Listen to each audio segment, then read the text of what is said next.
Negara kita adalah sebuah negeri yang dianugerahi kekayaan alam luar biasa.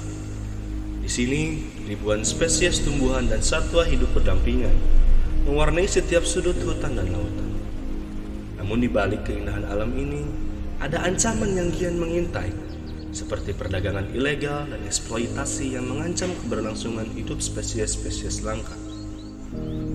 Untuk mengatasi hal ini, dunia bersatu dalam sebuah perjanjian global yang dikenal sebagai Konvensi CITES, sebuah komitmen untuk melindungi spesies-spesies yang terancam punah dari perburuan dan perdagangan tak terkendali. Indonesia dengan kekayaan alamnya yang tak ternilai turut berperan penting dalam upaya ini.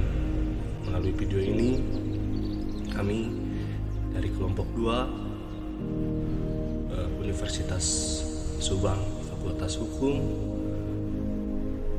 kita akan menyelami lebih dalam tentang apa itu Konvensi CITES, bagaimana Indonesia berkomitmen untuk melindungi satwa dan tumbuhan langka, serta tantangan apa saja yang akan dihadapi dalam menerapkan perlindungan ini di lapangan.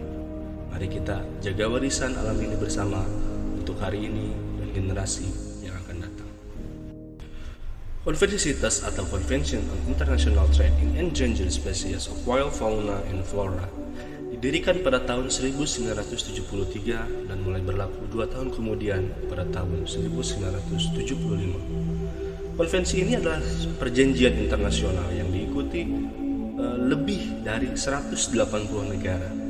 Tujuan utamanya adalah untuk memastikan bahwa perdagangan internasional spesies tumbuhan dan hewan tidak mengancam kelangsungan hidup mereka di alam liar. Lalu mengapa hal ini begitu penting? Karena perdagangan satwa liar yang tidak terkendali telah menyebabkan banyak spesies yang mendekati kepunahan. Konvensi ini muncul dari keprihatinan dunia terhadap ancaman tersebut, terutama terhadap spesies-spesies yang ikonik dan sangat berperan dalam keseimbangan ekosistem.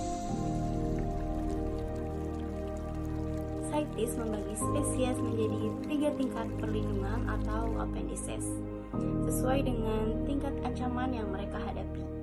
Yang pertama adalah Appendix 1. Dalam tingkatan ini, spesies yang dilindungi adalah spesies yang berstatus sangat terancam dan tidak boleh diperdagangkan atau diperjualbelikan kecuali untuk tujuan tertentu seperti penelitian. Yang kedua adalah Appendix 2. Dalam tingkatan ini, spesies yang dilindungi adalah spesies yang masih belum sepenuhnya berstatus terancam, tetapi sangat beresiko jika perdagangan tidak diawasi dengan ketat. Yang terakhir adalah Appendix 3. Dalam tingkatan ini, spesies yang dilindungi oleh satu negara dan diatur agar perdagangannya dapat diawasi dengan ketat. Dengan klasifikasi seperti ini, CITES berusaha mengatur agar perdagangan bisa menyesuaikan dengan kebutuhan perlindungan bagi tiap spesies. Indonesia resmi bergabung dengan CITES pada tahun 1979. Keputusan ini menjadi sangat penting mengingat bahwa Indonesia adalah salah satu negara yang memiliki keanekaragaman hayati terbesar di dunia.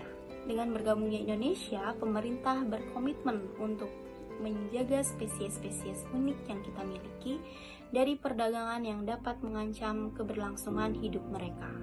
Ada banyak spesies yang menjadi fokus perhatian Indonesia di bawah CITES, seperti orang utan, badak Jawa, harimau Sumatera, dan burung cendrawasih.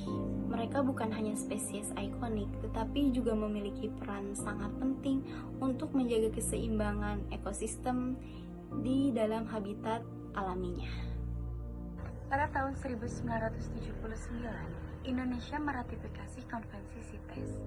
Artinya, Indonesia menyetujui untuk memasukkan aturan CITES ke dalam kebijakan nasional. Ratifikasi ini adalah langkah awal yang sangat penting bagi Indonesia untuk ikut serta secara aktif dalam usaha global untuk menjaga satwa liar. Dengan meratifikasi CITES, Indonesia juga memulai langkah untuk memperbarui berbagai peraturan nasional yang disesuaikan dengan ketentuan internasional ini. Bagaimana implementasi CITES dalam hukum Indonesia?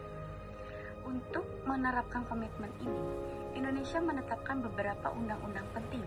Salah satunya adalah Undang-Undang Nomor 5 Tahun 1997 tentang konservasi sumber daya alam hayati dan ekosistemnya. Undang-undang ini mengatur perlindungan konservasi satwa liar dan tumbuhan.